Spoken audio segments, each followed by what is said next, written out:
Et si demain, des millions d'Africains se retrouvaient sans aide vitale à cause d'une seule décision américaine? C'est exactement ce qui est en train de se passer avec la suspension brutale de l'UZ. Des pays entiers sont touchés, des projets menacés, et les conséquences risquent d'être catastrophiques. Alors restez bien jusqu'à la fin, pour comprendre l'ampleur de cette crise et les raisons derrière cette décision surprenante.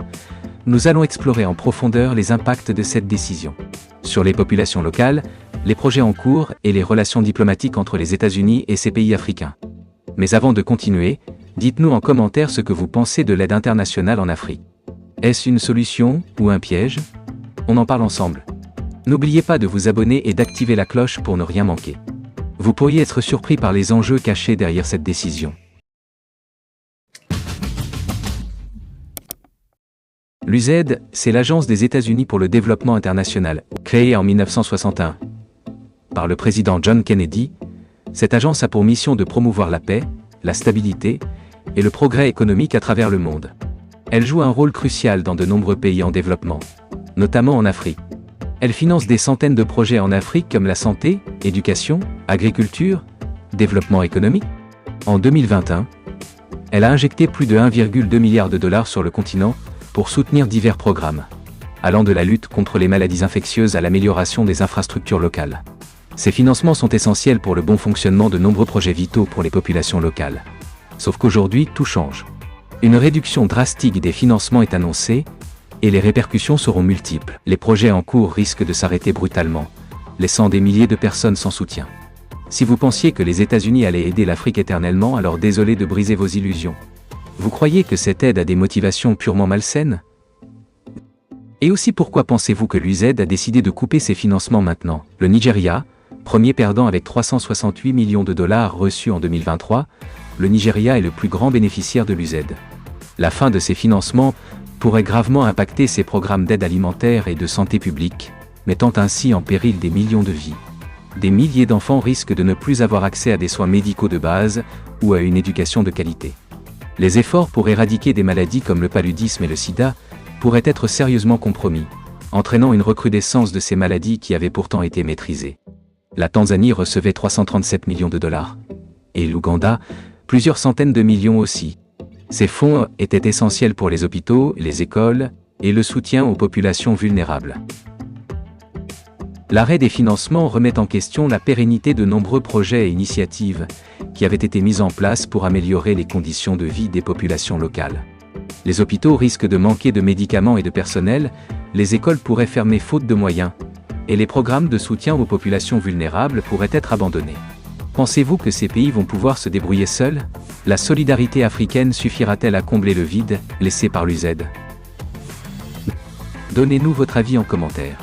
Le Niger, le Mali et le Burkina Faso en première ligne, ces trois pays ont reçu à peu près 827 millions de dollars en 2024 pour des projets variés allant de la sécurité alimentaire à l'éducation des filles. Ces financements étaient essentiels pour stabiliser ces pays en proie à des conflits et des crises humanitaires. L'USAID représentait 99% des engagements américains dans la région, rendant ces pays particulièrement dépendants de cette aide. La suppression de ces financements est un coup dur pour ces pays déjà fragiles. Comme exemple d'impact, fin de programmes de distribution de vivres, ce qui pourrait entraîner des famines locales. Des milliers de familles risquent de se retrouver sans nourriture, aggravant ainsi la crise humanitaire déjà en cours. Réduction du financement des soins de santé, mettant en danger la vie de nombreux patients qui dépendent de ces services pour survivre. Moins de soutien aux déplacés internes, aggravant la crise humanitaire. Des milliers de personnes déplacées par les conflits risquent de se retrouver sans abri ni assistance. Et dire que cette décision arrive en pleine crise sécuritaire. La décision de l'USAID est-elle motivée par des intérêts cachés? Partagez vos réflexions avec nous, en commentaire. Le Sénégal perd 325 millions de dollars, notamment pour son programme sur l'économie bleue, qui vise à exploiter durablement les ressources marines. Ce programme était crucial pour le développement économique du pays et la préservation de ses ressources naturelles. Et la Côte d'Ivoire risque de voir son projet de modernisation des transports urbains stoppé. Un projet crucial pour désengorger Abidjan et favoriser le développement économique.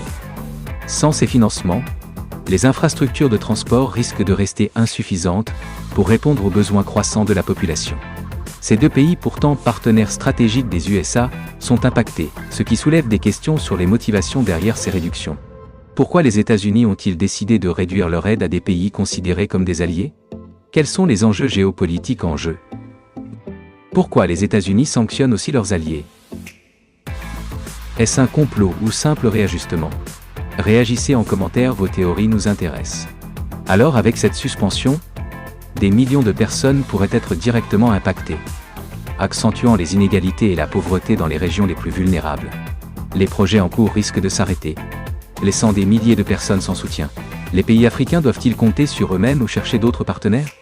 Les alternatives comme l'aide chinoise ou européenne sont-elles fiables et suffisantes pour compenser la perte de l'USAID? Donc il est nécessaire de développer des solutions endogènes pour assurer une croissance durable et indépendante. Les pays africains doivent renforcer leurs capacités internes et diversifier leurs sources de financement pour ne pas dépendre d'une seule source d'aide. Si vous avez aimé cette analyse, lâchez un like et abonnez-vous, activez la cloche pour ne pas manquer nos prochaines vidéos. Et surtout, dites-nous en commentaire si vous pensez que l'Afrique peut se développer sans l'aide américaine? Quels seraient les meilleurs partenaires pour combler ce vide et aussi, quelles sont vos suggestions pour que l'Afrique devienne plus autonome et résiliente? À très bientôt.